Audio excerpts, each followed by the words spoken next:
So it was just April Fool's Day. And as you know, I just love this image myself. As you know, April Fools is the traditional time of year when Unitarian Universalists honor our fourth UU principle, the free and responsible search for truth and meaning. And this is honored at this time because this is the only time of year that people think critically about what they see on the internet. No, I just made that up. April Fools! Got you. Okay. But it's pretty good though, right? We could have a tradition about, every April Fool's, let's honor this fourth Unitarian Universalist principle. That's the one we are going to chat about today. So it's a great one because the wisdom of a fool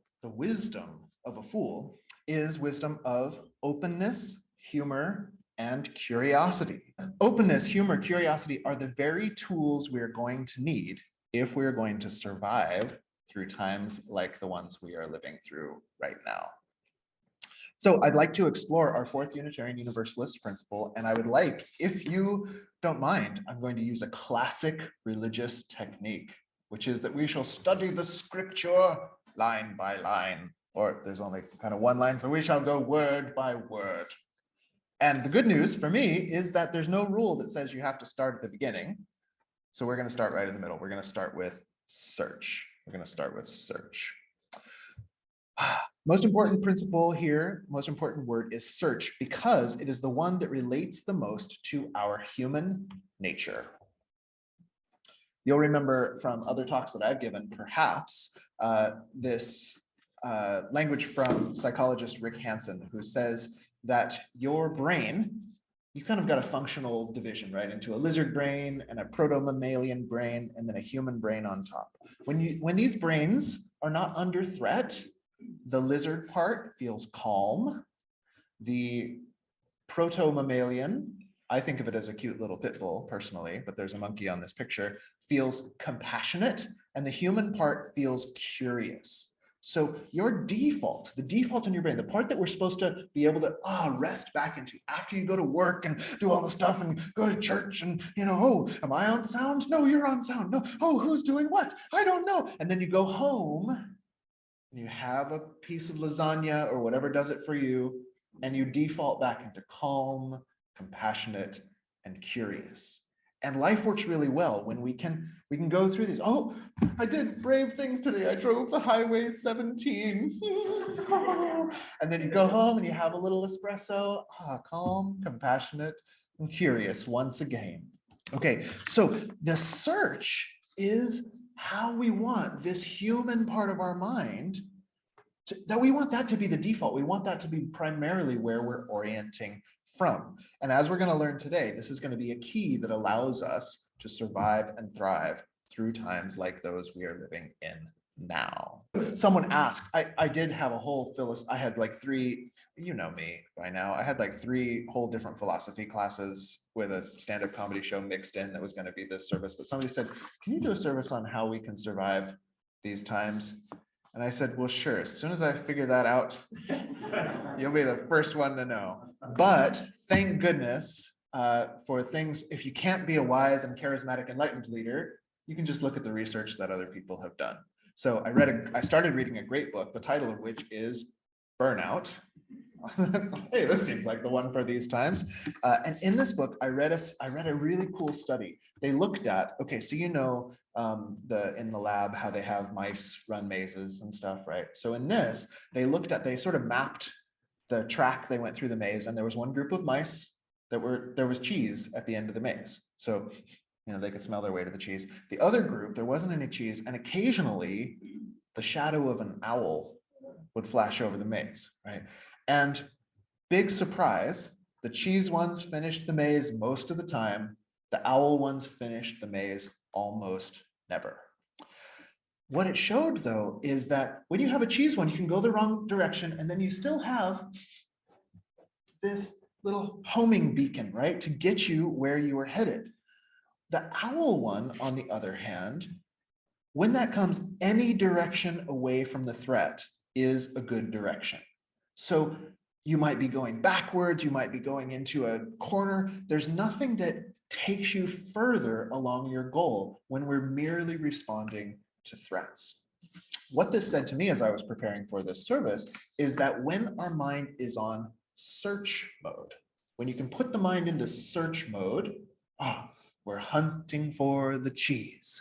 Where is the cheese? Okay, so for us, that's, the goal of world community with peace, justice, and equity for all, or things like this, seeing the inherent worth and dignity of every person and creating societies that mirror that inner sort of value. That's the cheese. When our mind is on search mode, we are more likely to reach our goals than when our mind is merely reacting to the stressors and the fears that are showing themselves to us. So search, curiosity, the wisdom of the fool are going to be our saving grace from things like, okay, put your hand up if you want to help me, who can't see your facial expression with mask unless you really, really do it. Can you relate to overwhelm? What do you think? Oh, yeah, okay. Burnout, even, okay. Loneliness, confusion. These are all the owls in our lives. And putting the mind on search mode is actually going to help us navigate the maze that we're in. That's a pretty relatable metaphor, I think, that we're in this maze. If we can keep that mind on search mode, we keep the human and curious part of our brain online and keep us out of overwhelm, burnout, loneliness, and confusion.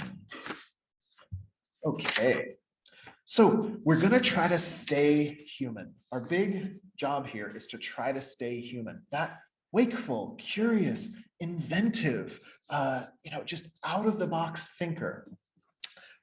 In Buddhism, we have to take just a tiny detour into Buddhism because in traditional Buddhism, there's no guarantee that you're going to stay human.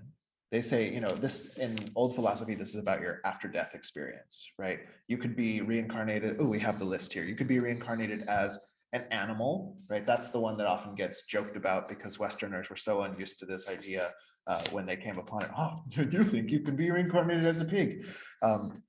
But that's not all. There's more things to make your Western mind wonder what the heck is going on. They say you could be reincarnated in a hell realm, which is kind of like the universalist version. You're not there forever. You're just there for a really, really, really, really, really, really, really, really, really long time. Does that make a difference? I'm not sure at the end. You could be reincarnated as a hungry ghost. There are all of these different ways to be reincarnated. Now, important to us is not what happens after the great adventure of death. I don't think there's any way to find out until you take that great adventure yourself. But in Buddhist philosophy, they said perhaps the most important of these realms is that they are realms that we can incarnate into while we're in a human body. Okay, what does this mean? Was there a good line in here? I thought there was. Okay, what does this mean? It means when we're not under threat, calm, compassionate, curious, but we're not under threat. And so the mind doesn't default to calm, compassionate, and curious all the time. It feels as if it's being threatened. This model says, what do we got here? Okay, hungry ghost realm, addiction is really easy to see. We can go, when we feel under threat, it's very easy to shift either into some serious addictions or the minor ones, like binge watching the Netflix over and over, or what do they call it? Doom scrolling. Does anyone doom scroll? Which I think is I think I've heard two definitions. You either are like looking for more doom on the thing, or the doom is so overwhelming that you're just looking, oh, please show me a cute puppy next. But you're not quite sure what's going to come up. And so you're down the tunnel. We can even get into things like exercise addiction. And what are they? They're ways of sort of pulling ourselves, contracting away from the threats of our reality because we can't find a way to be calm, compassionate, and curious. The God realm, you can incarnate in a God realm, and this, they say, is the realm of privilege. So in the classic one, the after you die one, they say, this is not like the Christian heaven because you think you are God. You're the center of the whole thing. But can you think of any humans who manifest like that on planet? Yeah. So this is the realm of the unchecked privilege, right? And even those of us who think we've checked our privilege, we can fall into this. Well, good thing I've bootstrapped myself to where I am. You could go to a Titan realm when we're unable to be calm, compassionate, and curious. You could focus all your energies on polarizing, on making battles, on finding upset and finding who's the enemy and making sure that our side wins. We want to be able, if we can, to stay human. So humans in classical Buddhist yoga mythology, they have their own problems. We tend to want to tell stories, which is pretty cool. Lord of the Rings, I think, pretty neat. But we can get so addicted to our stories that we forget to engage with life itself. The metaphor is, they say, like, instead of ordering a cheeseburger, you just try to chew on the menu. So how we stay human in a way that's going to help us is we keep our, instead of falling, the hell realms that we fall into are when we succumb to the suffering. We succumb to our depression. We succumb to our anxiety.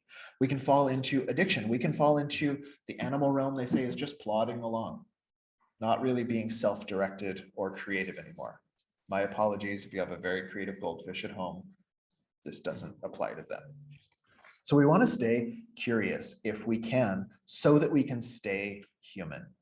So right near the middle of our 7 principles is the notion of the free and responsible search for truth and meaning. I imagine it got there because of how our Unitarian Universalist faith developed and our desire not to enforce a specific creed.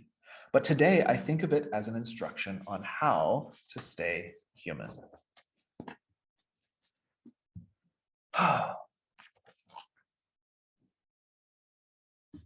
So how do we stay curious in times like these? The tendency is not to stay curious. We're curious when we're not under threat, but we feel threatened.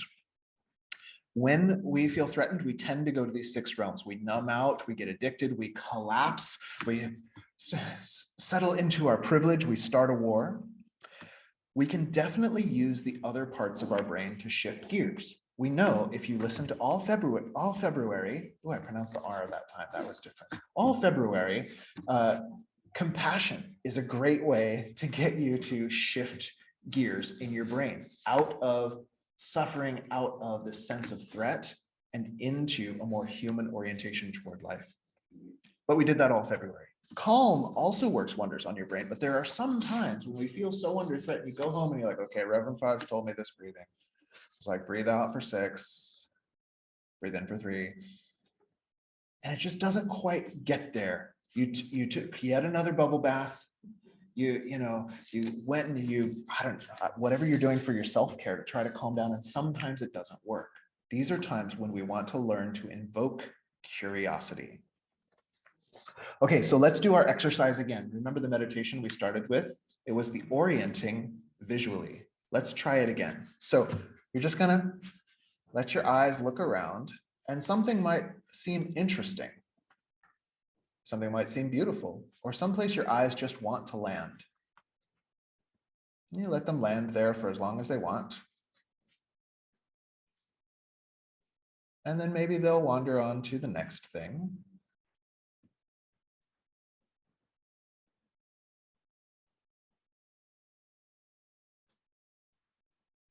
Good. But do you feel how the room got really quiet? If you're lucky when you do this, and don't worry if it didn't happen for you, but if you're lucky, for a second, your mind will just hush. If you're lucky. And the reason is the mind keeps going because we're not orienting to the present moment. We're not orienting to reality and the sense of curiosity that brings us alive in the moment. We're trying to figure things out. We're trying to respond to threat. And so our mind keeps chit chat, chit chat, chit chat, chit chat. Okay, good news. If you have a mind, okay, does anyone like me have a chit chat mind? Okay, good. So good news. My meditation teacher just, I guess we have to stay with this slide for a while. My meditation teacher was just telling me the old Greek philosophy schools, under folks like Pythagoras and Heraclitus, they had this slogan. They said, think all the time.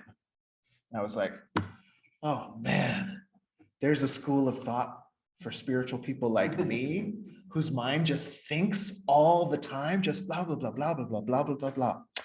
Yes, the Greek schools of philosophers, they said, think all the time. The trick is you have to know what they meant by thinking. They meant inquiry. They meant inquiry. What's really interesting is the school of Buddhism that I'm ordained in, the Chan school, or in Japanese, they call that Zen. This word Chan, they usually translate that as meditation, but another translation of this is inquiry. So once upon a time, there was this old Chan Buddhist master, and he had this thing, his whole teaching method, they say, was that he would hold up an object and go, what's this? Okay, does anybody know? What? Pen, okay. What's this? Phone, okay. What's this? You guys are pretty quick, but did anybody's mind go, okay, that's close to what you want. Bonger. I think it's a bonger. Okay, if you can get the mind to where it goes, what is that? That's close to what he's trying to invoke, because the Zen masters, this it's so famous, it got written down. It must have worked for somebody. It wasn't about like testing whether your mastery of nouns is the same as a 3-year-old's. Right? That nobody gets street cred for that in guru circles, okay? Like many things in these traditions, it's a matter of pointing out a state of mind. He wasn't going, what's this? And see if you can go pen. He was going, what's this? To say, do that, do what I'm doing. Go, what's this? There are some meditation teachers, you can take this method home with you, and they say, get an object, what's this? Or go for a walk, and you pretend like you just came here from an alien planet. And you, what's this? Wow. And now don't do that out in public, because you'll look like the cutest toddlers you know, right? When they're being cute, they're going, what's this? What's that? There's a reason they're so lively. Like when they go down for a nap, you better go down for a nap too, because they're charging up. And according to these schools of thought, it's because their mind isn't crimped down with a bunch of baggage. They're just, what's this? What's this? Wow. So I can tell you the answer to a Zen koan.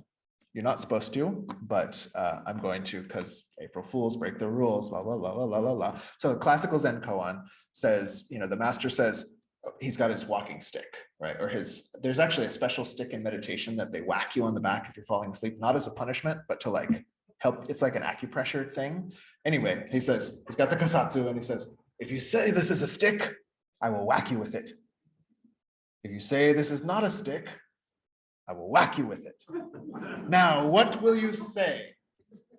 Okay, and the point of these things, the koans are about pointing out a state of mind. So it's not about, oh, that's a stick. It's about what will you say? See if you can orient yourself into that curious, compassionate, open, explorer mind. Is it a stick? I don't know. Wow, bro. Okay, so Zen and Pythagoras were saying the same thing. Chinese, Indian schools of Buddhism, Pythagorean philosophical schools, that's really cool. We don't think about that, of course, because Pythagoras, he's known for what? The A squared, B squared. And the moment you say B square, all of us cool kids, we just left class because none of us want to be squares. Okay, so that's why nobody remembers who Pythagoras was. But the whole thing, like why they were doing this math, is because they wanted to think all the time in terms of inquiry. Like real math heads know this. When you get into an equation, you're like, the rest of the thoughts stop. They enter into a flow state. So these various, you can come at it from think all the time, or you can come at it from, what's this? Wow, be a toddler all the time. They're all aiming to point out the same state of how to stay human. All right, zoom, zoom, zoom. Okay, so think all the time, but we're not often always thinking in that way. We're often thinking on autopilot, reaffirmations of what reality is like, reaffirmations of what I'm like, reaffirmations of how things are going to go. In psychology, they sometimes call these automatic negative thoughts. They sometimes call these automatic negative thoughts.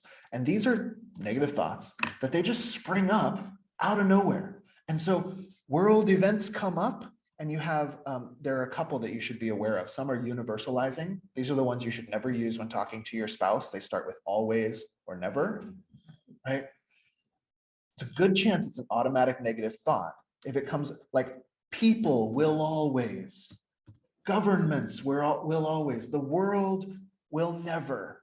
You can pretty much guess these are automatic negative thoughts. There's dichotomizing or polarizing negative thoughts. These are my way or the highway. Also not a great one to use with your best friend or your intimate partner. But these are, it's either going to go this way or this way. And you can tell that these erode nuance and thus erode curiosity. Why? Because we're under threat. So when we're under threat, we want to boil everything down to, is it this way or is it this way? And we don't realize that that's why things start to feel so overwhelming, so claustrophobic. We feel like we're in a little maze and owls just keep showing up. And it's happening on autopilot. Okay, what's the last one? Nostradamus. Nostradamus is an automatic negative thought, right? This is the power of prophecy, which you don't actually have, but your mind puts on the replay of worst case scenario radio, right? All your favorite hits that you've been hearing over and over, and there they go. The slogan here is worry is a misuse of the imagination. Worry is a misuse of the imagination. So if we can get ourselves, you don't have to say, okay, stop worrying. Like you've tried that, right?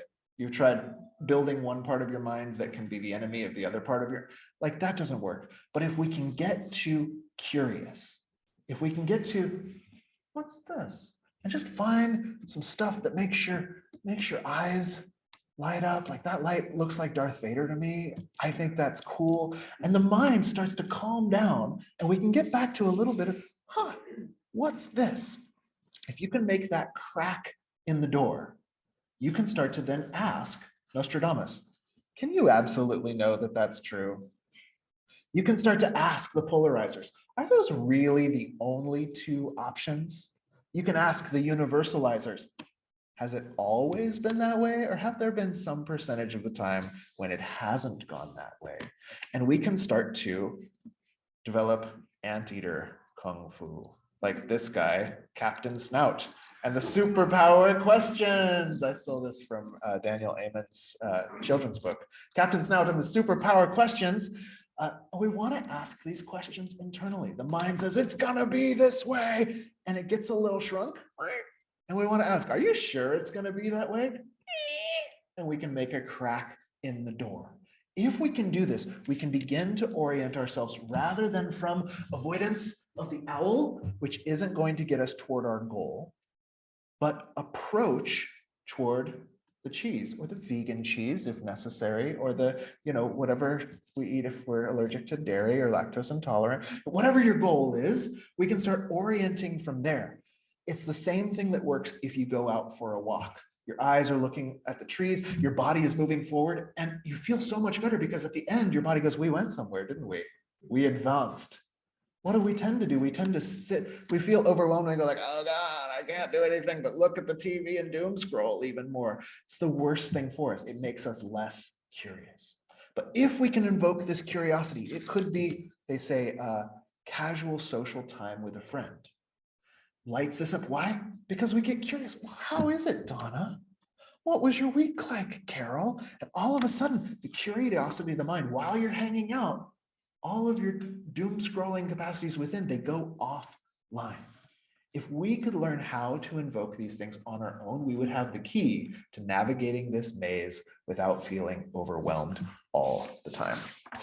Okay, Nostradamus, anteater, etc., etc. All right, then we can truly have a free and responsible search for truth and meaning. We're not constrained by the polarizers on these sides and the universalizers on these sides and Nostradamus sneaking up behind you, but we actually have some freedom to think about other possibilities. We are responsible. We are able to respond rather than just react to life. What about truth and meaning? Well, truth is a big ball of philosophical wax that we're not going to go into, but meaning is what keeps us going through the dark times.